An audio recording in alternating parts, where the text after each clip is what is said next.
Hello friends, welcome back to finance academy. दोस्तों, आज की इस वीडियो में हम देखने वाले हैं कि हम फाइनेंशियल फ्रीडम को कैसे अचीव कर सकते हैं, और यह सब हम डेव रामसे की book the total money makeover से सीखेंगे। इस बुक को अब तक की one of the best financial book माना गया है, क्योंकि इस बुक में बताई गई सारी बातें काफी प्रैक्टिकल हैं, और यह बुक हर उस आदमी के लिए लिखी गई है जो फाइनेंशियल फिटनेस को अचीव करना चाहता है। इस बुक में डेव हमें बताते हैं कि हम किस तरह से अपनी लाइफ में पैसों को लेकर जितना भी स्ट्रेस है उससे अपने आप को दूर रख सकते हैं। डेव जब 26 साल के थे तब वह मिलियनर थे, बट उनके पैसों का सही तरीके से यूज न करने के कारण 30 साल की उम्र में उन्होंने सब कुछ खो दिया, और फिर उन्होंने पैसों के बारे में सब कुछ जानना स्टार्ट कर दिया, और उन्होंने जो कुछ भी सीखा उन्होंने सब कुछ अपनी इस book the total money makeover में बताया है। तो नमस्कार दोस्तों, मेरा नाम है अर्पित सिंह। स्वागत करता हूँ आप सभी का फाइनेंशियल फ्रीडम जर्नी के एक और एपिसोड में। आज मैं आपको इस बुक से 5 ऐसे स्टेप्स बताने वाला हूँ जिन्हें फॉलो करके हम फाइनेंशियल फिटनेस को अचीव कर सकते हैं, और कोई भी स्टेप मिस ना हो, इसलिए आप इस वीडियो को एंड तक जरूर देखें। स्टेप नंबर 1, नो मोर डिनाइल। ऑथर बोलते हैं कि मैक्स लोग फाइनेंशियल प्रॉब्लम में इसलिए रहते हैं क्योंकि वे लोग कभी एक्सेप्ट ही नहीं करते हैं कि एक्चुअल में उन्हें कोई फाइनेंशियल प्रॉब्लम है, और हमेशा डिनाइल में जीते हैं। जिस तरह कोई भी इंसान जंक फूड खाता है और कभी भी एक्सरसाइज पर ध्यान नहीं देता है, और उसे रियलाइज भी नहीं होता है कि धीरे धीरे वह आउट ऑफ शेप होता जा रहा है, वह हमेशा डिनाइल में जीता है कि मैं बिल्कुल फिट हूँ। और अब जब उसे रियलाइज होता है कि वह सचमुच मोटा हो गया है, उसकी हेल्थ खराब हो गई है, तब तक बहुत देर हो चुकी होती है। उसी तरह बहुत सारे लोग दिखने में तो अमीर हो सकते हैं क्योंकि वह हमेशा अपने लाइफस्टाइल को अपडेट करते रहते हैं।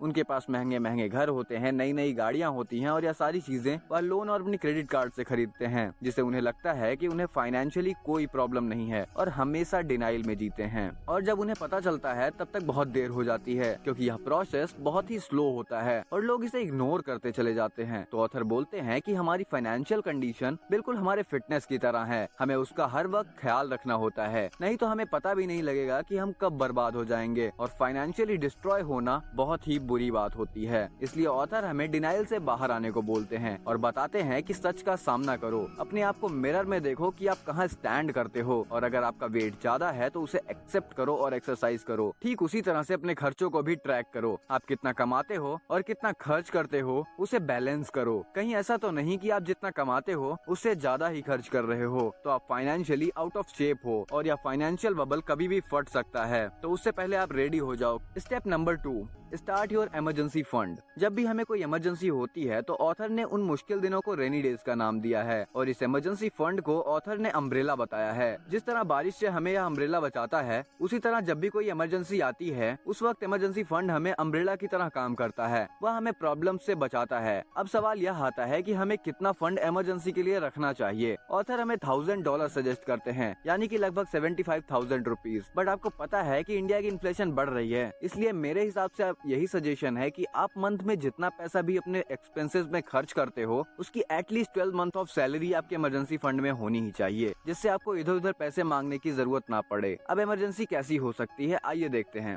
अचानक आपके घर में कोई मेडिकल इमरजेंसी आ जाए, या फिर आपकी जॉब चली जाए, या फिर आपके बिजनेस को बहुत ही बड़ा लॉस हो जाए, और यह इमरजेंसी फंड लिक्विड फॉर्म में आपके पास होना चाहिए। मतलब कि इन पैसों को आप stocks, mutual fund, real estate कहीं भी नहीं रखना है, आपको इन्हें अपने बैंक अकाउंट में रखना है, जिससे कि इमरजेंसी के टाइम पर आप तुरंत इन्हें काम में ले सकें, और उस वक्त आपको किसी से पैसे मांगने की या फिर क्रेडिट कार्ड यूज करने की जरूरत ना पड़े। और आपको यह ध्यान रखना है कि आपका यह इमरजेंसी फंड आपको अपने शौक के लिए, जैसे कि birthday party, new mobile phone या फिर नाइट आउट के लिए नहीं यूज करना है। जब एक्चुअल में कोई इमरजेंसी आएगी तब आप भी इस फंड का इस्तेमाल कर सकते हो। और ऑथर हमें बताते हैं कि अगर आप अपने इमरजेंसी फंड का इस्तेमाल कर भी लेते हो तो आपको वापस इस इमरजेंसी फंड को जल्दी से जल्दी इकट्ठा करके वापस रख देना है।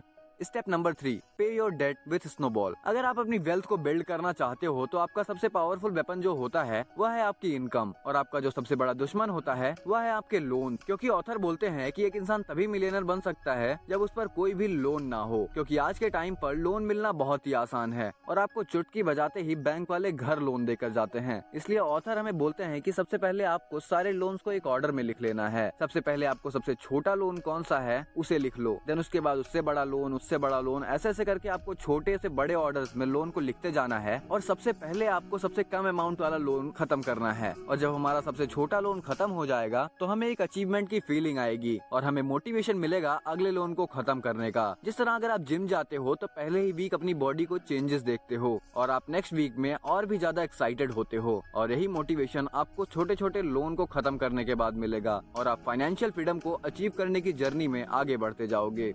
Step number 4, finish the emergency fund. मान लो कि अब हमारे ऊपर कोई भी लोन नहीं बचा है और हमारे पास एटलीस्ट 75,000 भी होंगे और अब टाइम है हमारे इमरजेंसी फंड को पूरा करने का। अब हम में से कई लोग सोचेंगे कि यार पहले भी तो हमने इस इमरजेंसी फंड की बात की थी, लेकिन यह स्टेप कहता है कि हमारे पास लिक्विड फॉर्म में कम से कम इतने पैसे होने चाहिए जिससे कि हम नेक्स्ट 6 मंथ का खर्च निकाल सकें। यानी कि अगर आपके महीने का खर्च 50,000 रूपए है तो आपके पास लिक्विडिटी में 3 लाख रूपए होने ही चाहिए। अब कुछ लोग कहेंगे यार अर्पित इसे रखना ही क्यों है, तो ऑथर इस पर बताते हैं कि इमरजेंसी कभी भी वक्त बताकर नहीं आती है। हो सकता है कि अचानक से आपकी जॉब चली जाए या फिर किसी बड़ी बीमारी का शिकार हो जाओ, तो ऐसे वक्त में आपको अगले कुछ महीने तक पैसों की टेंशन नहीं लेनी पड़ेगी। आप आसानी से अपनी नई जॉब में इतने टाइम में ढूंढ लोगे और अगर आपको कोई स्किल भी एक्वायर करनी पड़ी तो आप एटलीस्ट 6 मंथ में अपनी नई स्किल एक्वायर करके अपने आप को जॉब में फिक्स करवा लोगे। इमरजेंसी फंड हर वक्त होना ही चाहिए। अब कई लोगों को लगेगा यार इन पैसों से तो मैं इन्वेस्ट कर देता हूँ, मुझे अच्छे खासे रिटर्न भी मिल जाएंगे, बट ऑथर इसके लिए मना करते हैं। वे बोलते हैं कि यह पैसा आपके इंश्योरेंस के लिए है, इसलिए हो सकता है आपको इससे अच्छे रिटर्न ना मिले, बट बुरे वक्त में यही पैसा आपके सबसे ज्यादा काम आएगा, इसलिए इतना फंड हमारे पास होना ही चाहिए।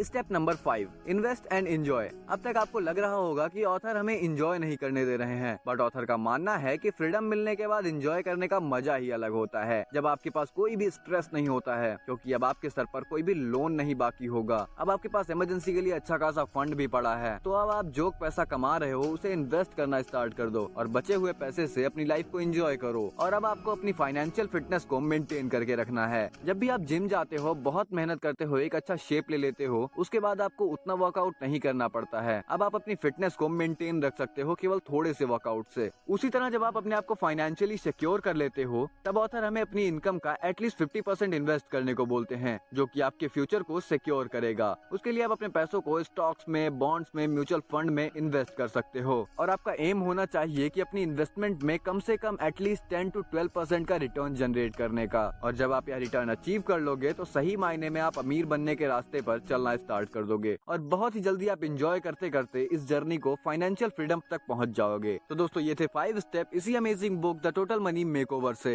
तो अगर आप भी फाइनेंशियल फ्रीडम को अचीव करना चाहते हो तो इन बताए गए स्टेप्स को फॉलो जरूर करिएगा और अगर आपको वीडियो पसंद आई हो तो वीडियो को लाइक करके चैनल को सब्सक्राइब जरूर कीजिएगा। मिलते हैं आपसे नेक्स्ट वीडियो में, तब तक के लिए ऑल द बेस्ट।